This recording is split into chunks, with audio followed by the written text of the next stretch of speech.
I don't know how many of you guys for Thanksgiving went shopping. Did anybody here go shopping the day after Thanksgiving? People don't really do that here. A couple of people, yeah. So I went shopping mostly for my nephews. So I have 8 nephews, 9 if you count the one on Eric's side.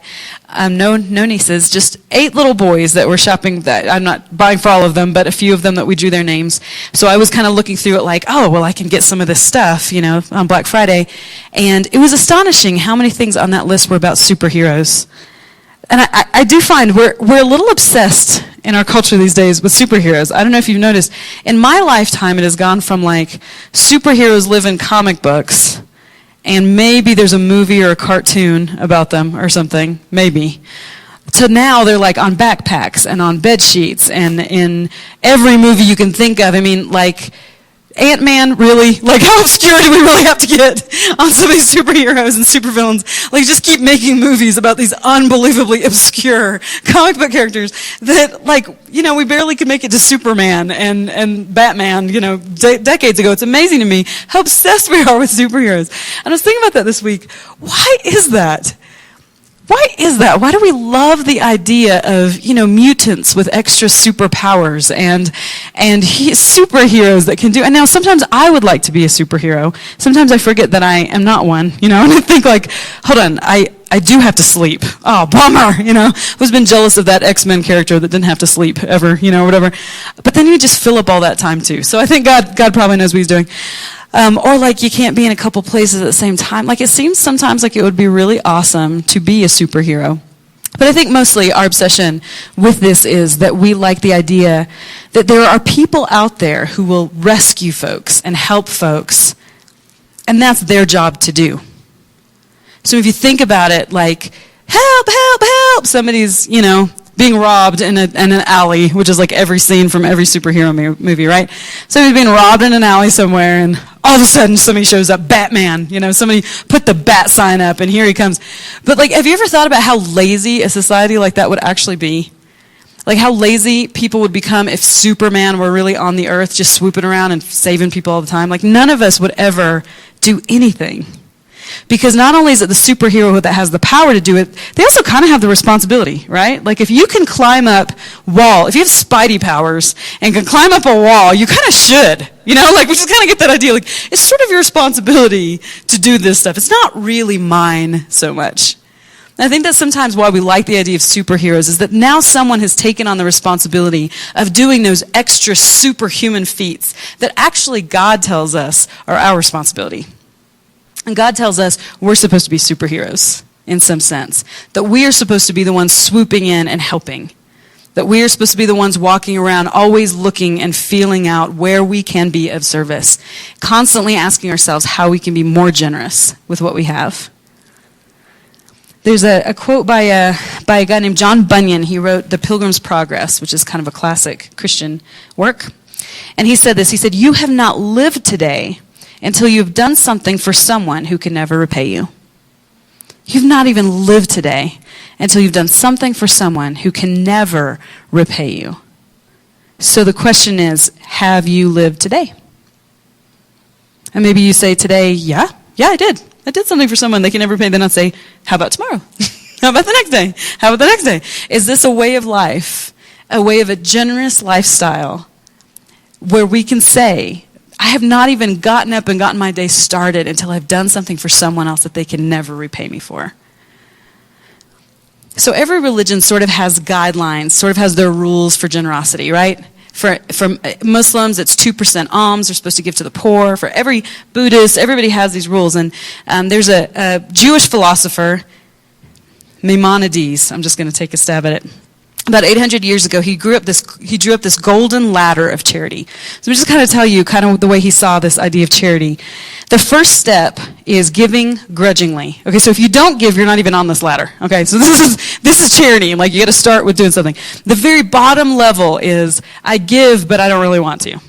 Okay, then the next step is you give to the poor less than you should, but in a friendly manner. So now you're not ticked off about it anymore. You're giving, but just like 10 cents on the dollar or whatever, right? This is the next step. Giving to the poor after being asked, That's a little bit more generous. But then giving to the poor without being asked is another step. So see this like little ladder of the more generous we get, the better. Because if you give to the poor without being asked, then you're actually thinking about it before the need is presented, right? Which shows some compassion. The next couple are hard to understand unless you think like a medieval person probably, but giving when the recipient knows the donor, but the donor does not know the recipient. So this is back in the day when, this is medieval times, when maybe there were lords or noblemen, and they might have had like their food bank, So maybe the person receiving it knew who they were getting it from. Lord Grantham, but Lord Grantham don't know you. You know what I'm saying? Like, he's not like taking aside, he's just got a fund, to give charitable or whatever. The next step is giving when the donor knows the recipient, but the recipient doesn't know the donor. So now we're talking about, I have some compassion because I know you, but I'm going to give it in an anonymous way so I can't receive thanks. So that's another step up. Then giving when neither the recipient nor the donor know each other, which is kind of like what we're doing for India, right? We know a little bit about them, but you don't really know them. You don't have any reason to really feel compassion for them. They're strangers.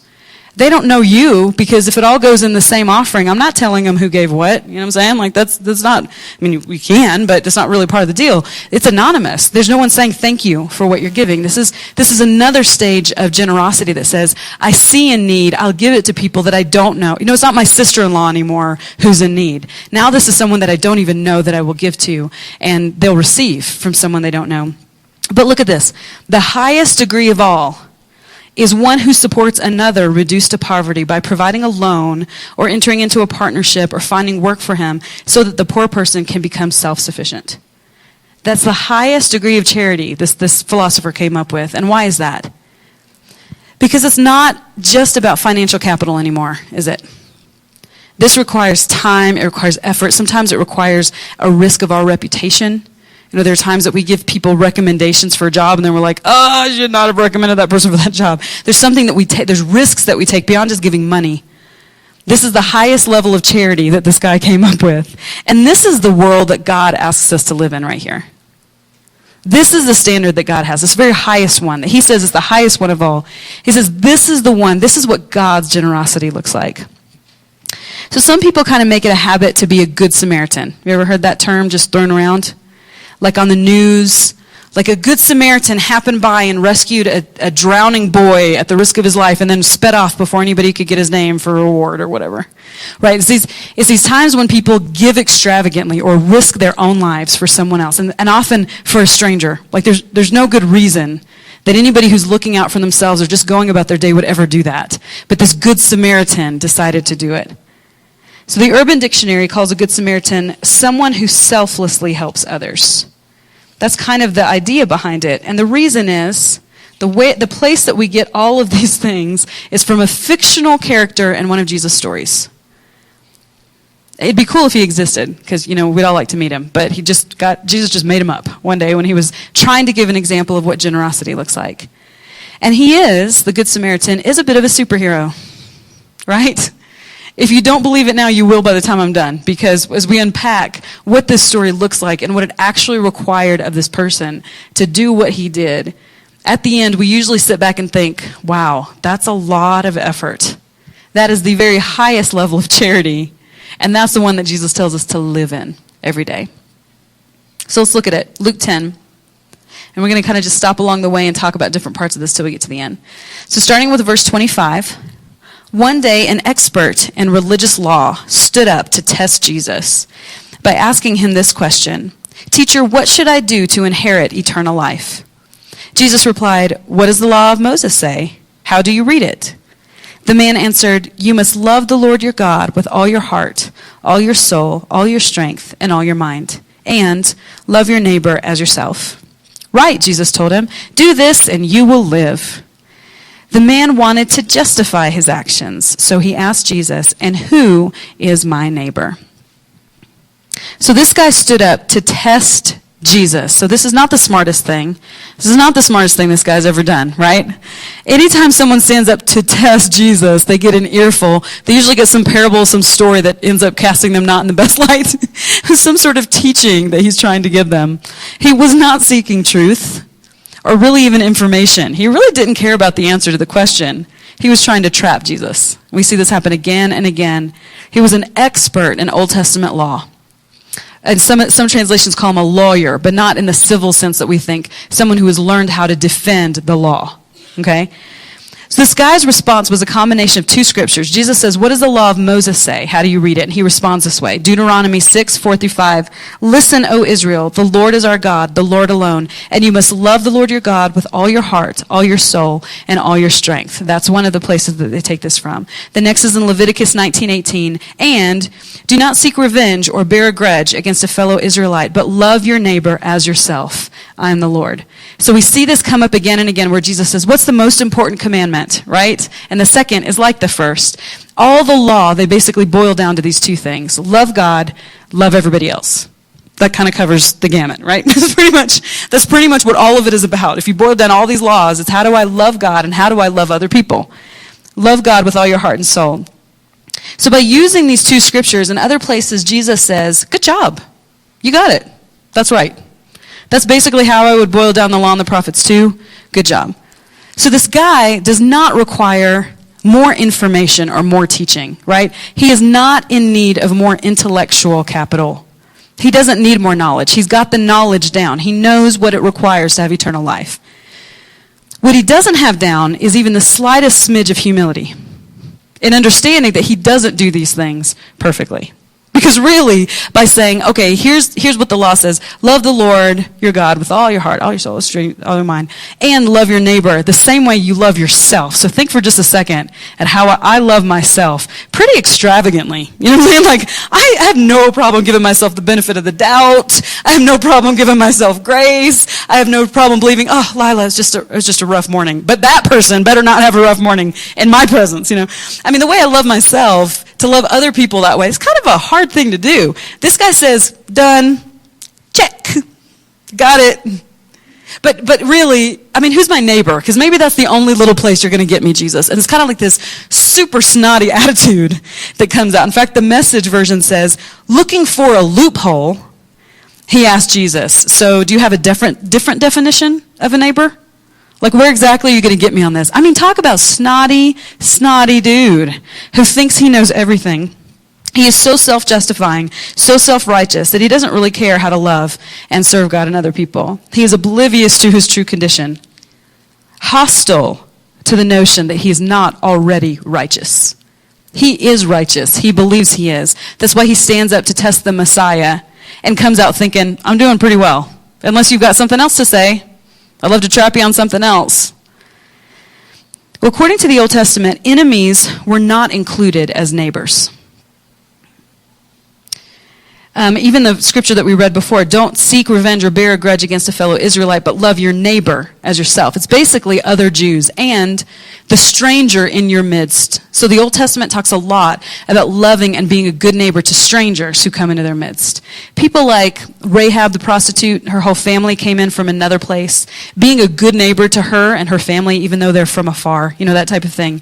But there's really no real sense in the Old Testament that would give the Jews this very strong sense, especially a religious leader, I've got to love my enemy. This is kind of some of the stuff. This is where Jesus started unpacking more of what the law really means, right? To love God with all your heart means that you love everybody, not just the people who are like you. Well, they didn't love their enemies.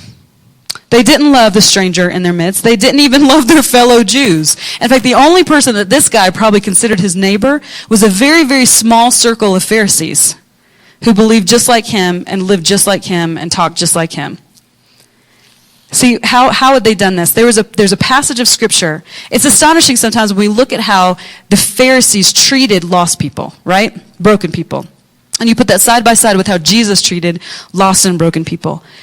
And you think, well, part of it is people are kind of mean and judgmental. But part of it is they had learned over time to justify their actions. And one of the places that you would actually hear rabbis and leaders quote all the time was in Psalm 139, verses 21 and 22. "O Lord, shouldn't I hate those who hate you? Shouldn't I despise those who oppose you? Yes, I hate them with total hatred, for your enemies are my enemies." So this is a passage in Psalm 139 that was truly written, but in a certain context.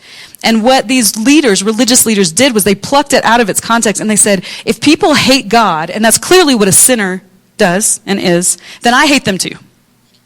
And I not only am justified in this, I will actually turn my hatred of the enemies of God into a virtue I don't know if you ever noticed, when it says several places in the Gospels that these people who crucified Jesus actually thought they were doing God a favor. This is how off they were. They actually thought that by pushing people down and oppressing people and being cruel to people who were sinners, they were helping God because they hate God, so we'll hate them because they hate God. It was really just a way to justify their hatred. There's enough scripture. Obviously, the Messiah is sitting right in front of them doing miracles and showing them how to love people. So they rejected at some point the truth, which is, I'm supposed to love everybody. I'm supposed to love people who hate God. I'm supposed to love people who love God. I'm supposed to love everybody in between. I'm supposed to love people just like me and people who are completely different than me. There's no limit. There is no end to how I'm supposed to love people if I see Jesus as my example. And yet, this guy is basically mocking Jesus, saying, I've got all this down. What do you think? And Jesus' response, now, if I were him, I would have walked away. You know what I mean? Because it's not like Jesus can't see the insincerity in these people's hearts. He can see how insincere they are every single time they ask him a question. Every time. I mean, the passage we read last week, it says Jesus knew his thoughts, right? So that's pretty cool. So he always knows. He knows when he's looking at this guy, you're not here to find out how to love people better. You're here to try to trap me and get me all wrapped up in something or to make a big show of how much you know. Jesus could have walked away, but he tells him a story.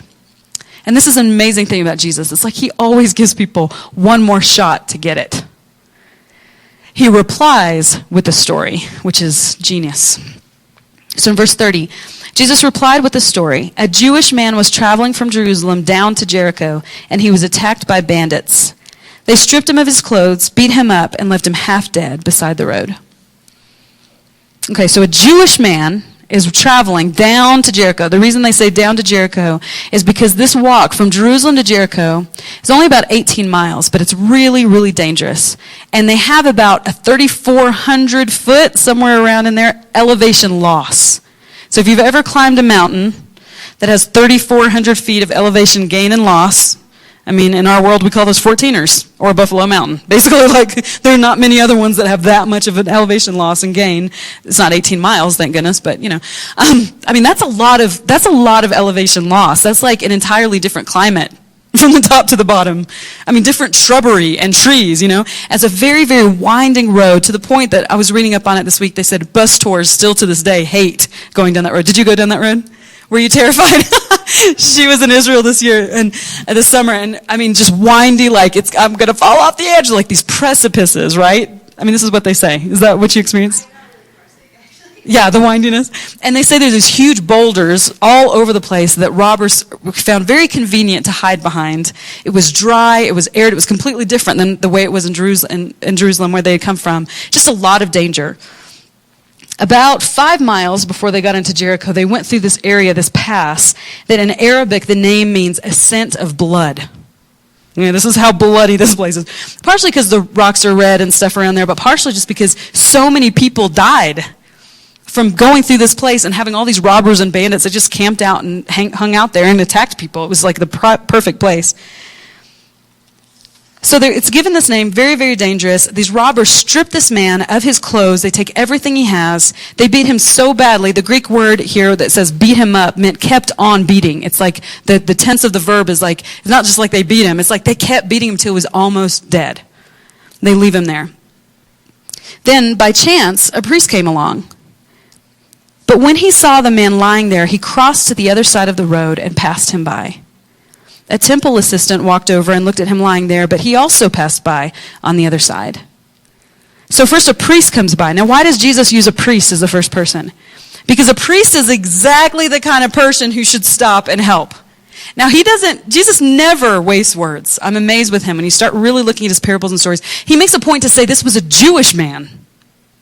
So if this priest were actually taking care of anybody, it should be the Jewish man. It's not even just some random Gentile. It's a Jewish person who's lying there. And if Jews did anything well, exclusivism was it, right? Like it's just us and nothing else. And this priest would not even care for his own people when that's his job.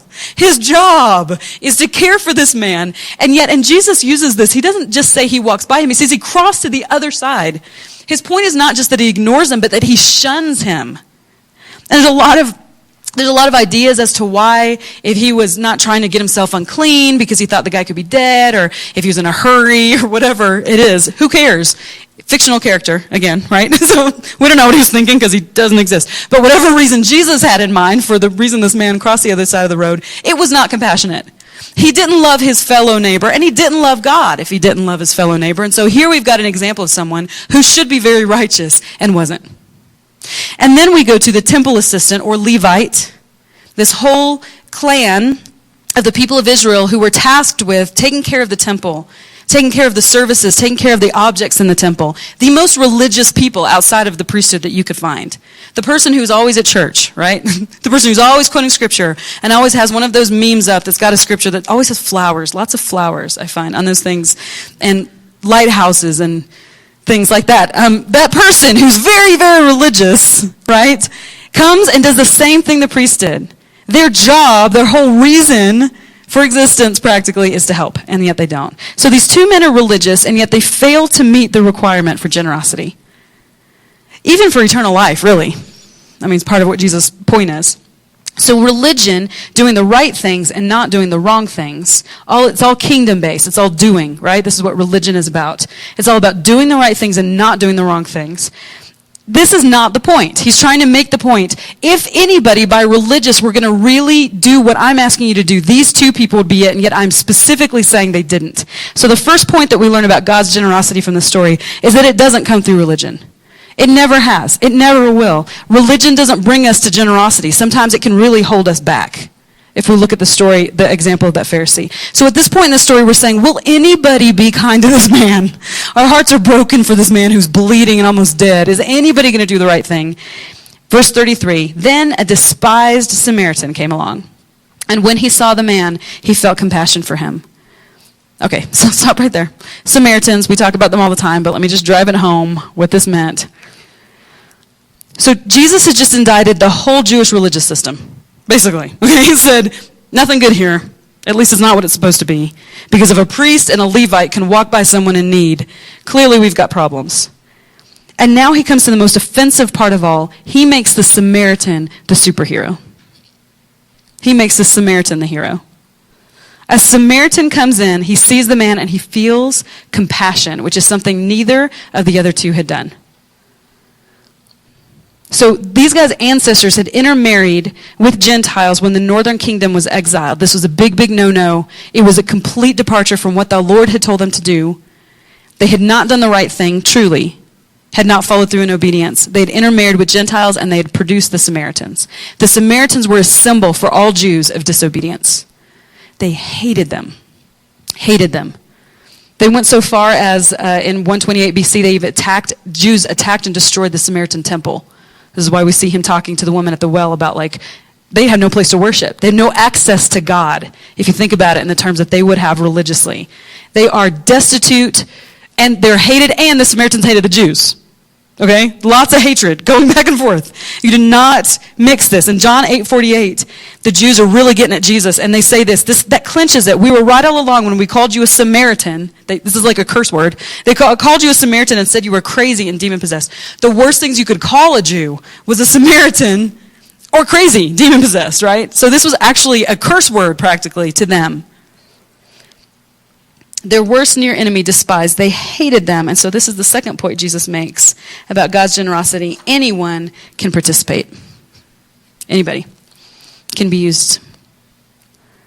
Verse 34, going over to him, the Samaritan soothed his wounds with olive oil and wine and bandaged them. Then he put the man on his own donkey and took him to an inn where he took care of him. The next day he handed the innkeeper 2 silver coins or 2 denarii, telling him, take care of this man. If his bill runs higher than this, I'll pay you the next time I'm here. So this man, first he feels compassion, right, in the last verse. Then he does something with the compassion. He goes over to him. Even in that one action, that's more than what the priest and the Levite did, right? To go over to him, to see if he's okay, to see if he's dead, to see if he needs anything. This man is laying naked in the middle of the road, from what we can tell. He binds him, he bandages him probably with his own clothes, because what else has he got lying around? Now, it might seem strange that he's got olive oil and wine with him, but that's the sort of thing they traveled with for their meals. But he probably doesn't have just like extra bandages, so he probably rips his clothes, bandages, gets down, soothes this guy with oil and wine. He puts him on his donkey, so he's got to walk. This guy now has his weight taken care of, but the Samaritan has to walk now, and he takes him to an inn. And this inn is not like a really nice posh place. It's like very sparse from what we know historically. It's just a place that people go if they have to. You don't want to go if you don't have to. And then he stays up all night with him and watches out for him. He stays with him the whole night and makes sure he's okay. And we know that because it says the next morning, when the guy's still not better or well enough, he goes and he gives his money to the innkeeper. So the next thing that we learn is that God's generosity goes beyond feeling compassion. It goes beyond feeling compassion. Because if God's generosity were the same as feeling compassion, he would have shut this down at verse 33 and said, look, he felt compassion. Good job, Samaritan. He's the hero. Instead, Jesus keeps going. He says he didn't just feel compassion. He did something for the person lying in the road. It doesn't really matter all that much. If we start with compassion, that's a great place to start, but it's not the place we're supposed to end. God's generosity goes beyond compassion. It goes way above and beyond. Think about how much time Jesus took and how much imagery he took to show them what it looked like to care for an enemy. This is an enemy stranger. Not somebody he cared about, not someone he knew, not someone who could ever repay him. Just this alone. They found in this area of the world, they found a board that was used in front of an inn to show how much it cost to stay in an inn like this overnight. 1/32 of a denarius. Okay? So if the man gave him 2, he just gave this innkeeper 2 months' worth of pay.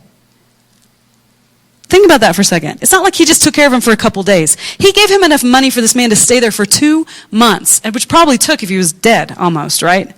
2 months he gives him. And talk about the ability to be extorted. He tells the innkeeper, spend whatever you need, and then just give me the bill when I come back. Talk about being taken advantage of. I mean, this guy is so extravagant in how he loves this stranger enemy. Like he would have known right off the bat he was Jew. He was a Jew. No doubt in the world that he was a Jew. He's not sitting around thinking this is one of my people. He's just thinking this is a person in need. And he goes so far out of his way that he would give money for 2 months and say, I don't care what it really costs. I know I have no connection to this person whatsoever, but I will come back and I will repay you for whatever it costs you afterwards. There is no thought to this man's own well-being at all. Because the robbers could have come back, right? When he was loading this guy on his donkey. I mean, he put himself at risk again and again. This is why he's got such an awesome reputation, right? As a good Samaritan. He doesn't just spend money. He doesn't just spend money on this guy, right? He spends a lot of care, a lot of attention. He shows generosity in all the capitals. Think about it for just a second. All those capitals, spiritual, relational, intellectual, physical, all the capitals. He takes his time. Now, we don't see him praying over him or something as we think in spiritual capital, but to love in this way is that. I don't know if he spends his knowledge and creativity on him, but he did know where the inn was, so that was helpful. Otherwise, all those other ones, I mean, you pretty much, it's not just like you passed him a couple coins, threw him to him on the road. He took all of this care with him. He spent everything that he had to be generous to this stranger. And that's what Jesus tells us. Love without limit, love without boundaries. Not worried about how we could be taken advantage of or what could be done to us. And that's where we learn the fourth thing about God's generosity. It is lavish. It is lavish. There is no reasonable limit. We really don't see one here at all. And then Jesus goes to the last part where he turns back to the Pharisee and he says, now which of these 3 would you say was a neighbor to the man who was attacked by bandits? Jesus asked. The man replied, the one who showed him mercy. He can't even say Samaritan. Can't even say the word. The one who showed him mercy. Then Jesus said, yes, now go and do the same. This is where one of those places where we see covenant and kingdom inextricably combined. Do it because you feel it and you know it and it is who you are. Don't just go do it for no reason. Do it because you know it's right and because it flows out of the relationship that you have with God. That's why it goes in that order. Love God and love people. Because we'll never love people well if we don't love God. Because all of the love comes from him. There is no way for us to do it in and of ourselves. But we should also go do it, right? It's wonderful to sit around and say, I haven't perfected my love with the Father quite well enough. And when someone's languishing in a ditch and just needs somebody to get them up on their donkey and help them, right? This is amazing. Jesus is so brilliant. Jesus asked him in verse 36, which of these three was a neighbor to the man? He changed the question.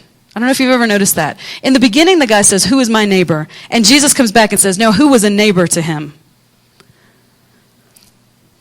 This is the way we think of people of peace. It's not really so much about who is a person of peace to me, who's a neighbor to me. The question is, who am I willing to be a person of peace to? Is there anybody that I say, no, that person is not worth any of my capitals? Maybe these 2 or 3, but not that one. I'm not going to give my time for it. I'll give some money, but I'm not going to put my reputation on the line. I'm not going to let people see me with that person, blah, blah, blah. Is there anybody that I won't first be a person of peace to? Because Jesus turns around and says, that's not the question you should be asking. You should not be sitting here asking, well, who can I get away with not loving? You should be asking the question, how can I be a better neighbor to everybody I come in contact with? Because for me to be a good neighbor means to look like the Good Samaritan. And that's the last thing.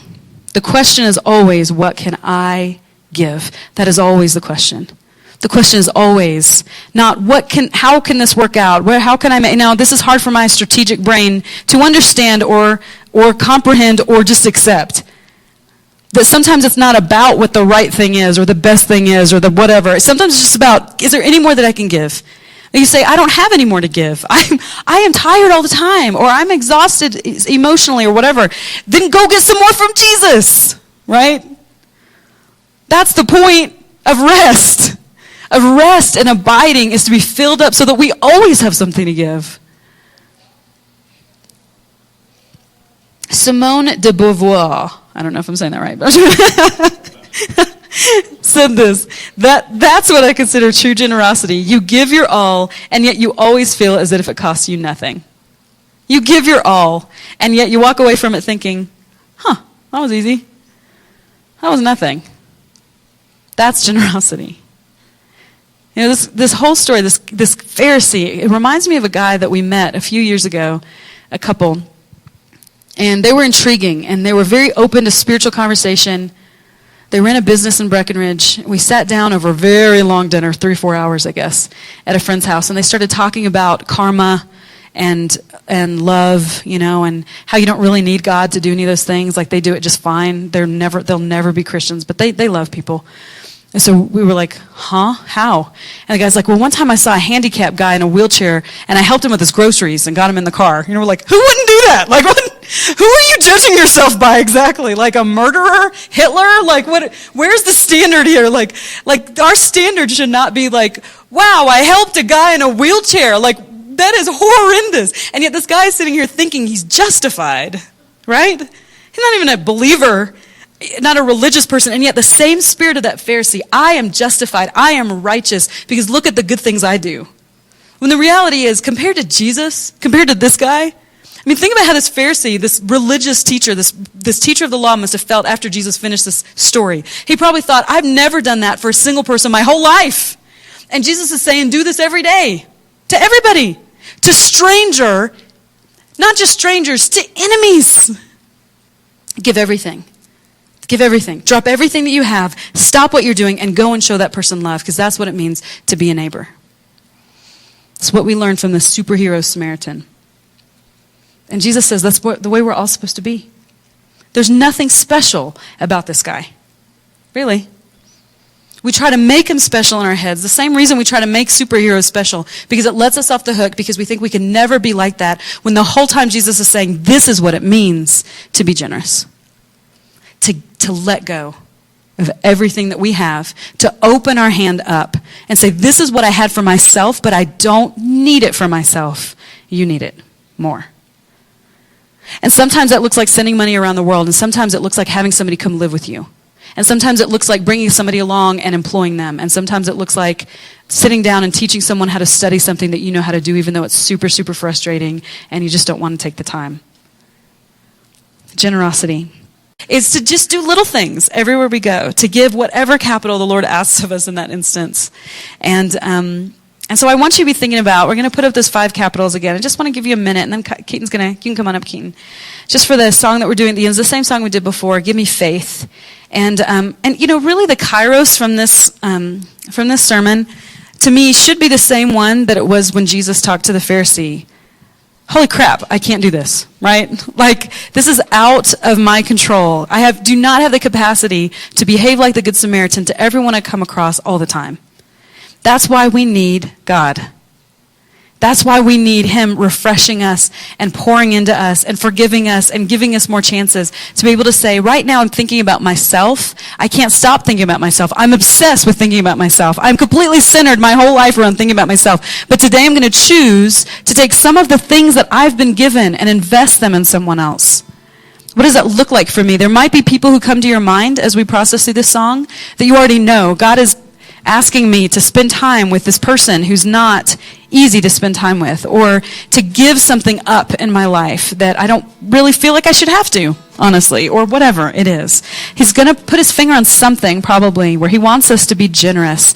Maybe it's our time. Maybe it's our what we call invitation. It's our grace. It's our love. It's our forgiveness. It's our ability to make people feel good. Or maybe it's our challenge that we need to free ourselves up to say, hey, I love you and you love me, so let's talk about what's really happening here. This is how we grow together as a body, and it's how we show the world who Jesus is. There's a lot of pain and fear right now in our world, even in our country, right? People need to know that they're good neighbors. That they're good neighbors. There are people who are going to say, come on in. I don't really know you, but we've got food here, and you can have it if you want. That's what we're doing this week, right?